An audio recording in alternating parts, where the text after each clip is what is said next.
মাছ, মাংস, পোশাক, ফার্নিচার একটা মানুষের দৈনন্দিন চলাফেরা আর খাওয়ার জন্য যা যা দরকার সবকিছুই আছে এই এক হাটে।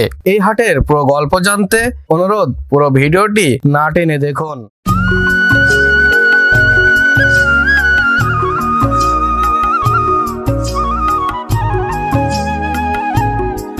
আজ আমি গিয়েছিলাম এমন একটি হাটে যেখানে গিয়ে মনে হয়েছে একটা মানুষের গ্রামীণ জীবনে বেঁচে থাকার জন্য যা যা দরকার তার একটাও বাদ নেই।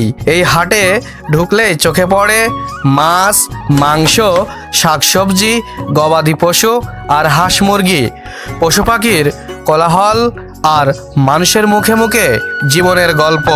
এক পাশে দেখা যায় নিত্য প্রয়োজনীয় পোশাক আশাক, ঘরের ফার্নিচার, মাটির হাঁড়ি পাতিল, আরেক পাশে মাছ ধরার জাল, বড়শি, বাঁশের তৈরি সরঞ্জাম। যেন নদী আর মাঠ একসাথে এসে বসেছে এই হাটে।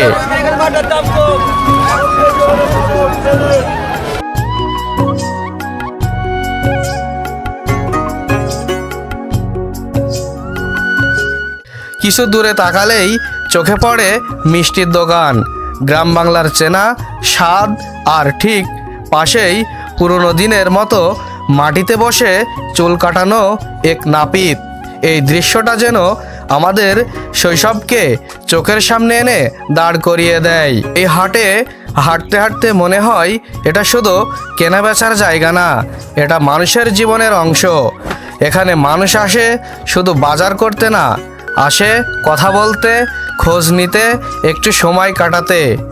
আজকের আধুনিকতার ভিড়ে দাঁড়িয়েও এই হাট এখনও ধরে রেখেছে গ্রাম বাংলার সেই চিরচেনা আত্মা।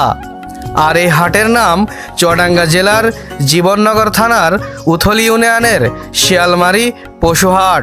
শত বছরেও বেশি পুরানো একটি ঐতিহ্যবাহী হাট, যেখানে প্রতিটি কোণে লুকিয়ে আছে ইতিহাস, সংস্কৃতি আর মানুষের জীবনযাপন।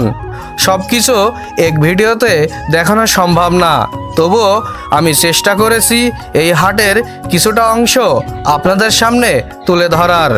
ভিডিওটা ভালো লাগলে এই গ্রাম বাংলার গল্পগুলো ছড়িয়ে দিন, কারণ এই হাটগুলোই আমাদের শেকড় আর এই হাটগুলোই আমাদের পরিচয়।